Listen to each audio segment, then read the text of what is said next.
So that's what we'll talk about. Talk about how you can get into that receiving mode, how you can set your tuner so that you can be in the receptive mode of what you're asking for, not the receptive mode of the problem.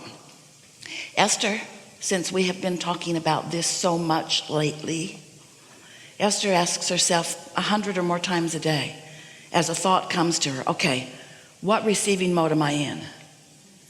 What receiving mode am I in? Because your receiver is always on. It's always on. So did this thought come to me because I've been worried about something, because I've been focused upon the problem? Was this a response to my problem activation? Or am I in the receiving mode of a solution? And the thing that is so wonderful, that if you can hear it right now, it's going to set you free. The thing that is so wonderful about this understanding is that when you are in the receptive mode of the solution that you are looking for, usually there are no thoughts in your mind when the thought comes. It sort of just comes to you from a state of meditation or from a state of appreciation. It comes to you when you're driving and basking, or when you're bathing and basking, or when you're walking and basking. It comes to you right out of your sleep before you've had an opportunity to get anything else going, because this solution is known by your inner being, and it has nothing to do with the problem that you've been hammering, with the problem that you've been focused upon. And so an idea will come to Esther, and she'll think, now wait a minute, it's got a lot of momentum. I can feel that there's power in this thought. But the question is, did this thought come because I've been focused upon a problem? And so am I in that receiving mode? Or was I in a blissful place of receiving where my inner being is offering me a new thought and giving me a new opportunity to have a new jump start into this? Did you follow that? When you quiet your mind through meditation, you stop all thought, which means you stop all resistant thought. And then when a thought occurs to you at the end of your meditation, or even during meditation, or even following meditation, when a thought occurs to you, once your own mind has deactivated that receptive mode. Are you following what we're getting at?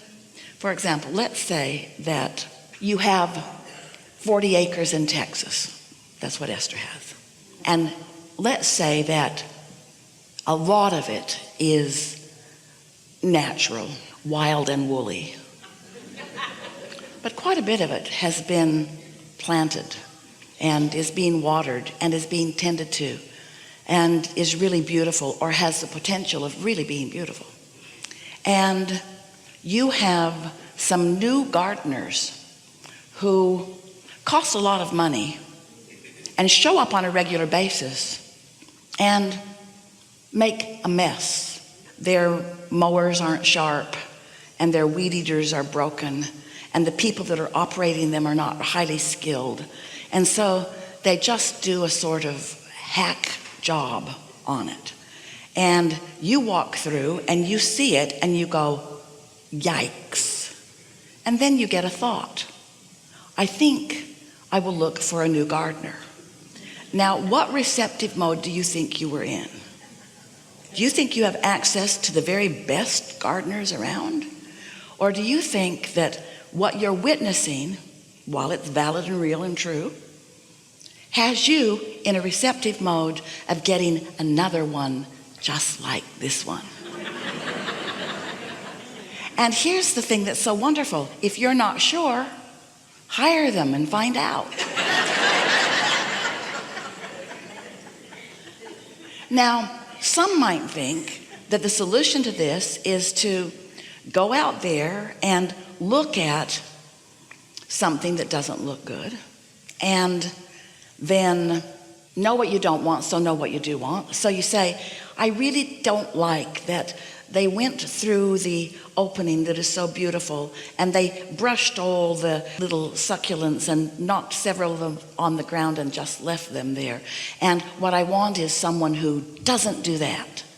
You might think that that's the other end of that stick, but it isn't.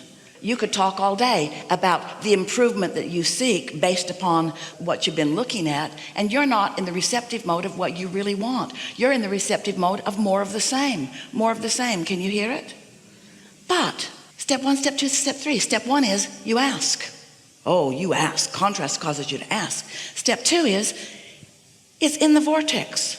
Your solution is already formulating because you ask and your inner being, source, is on it. Step three is you got to get in the receptive mode where you let what source has gathered for you into your experience.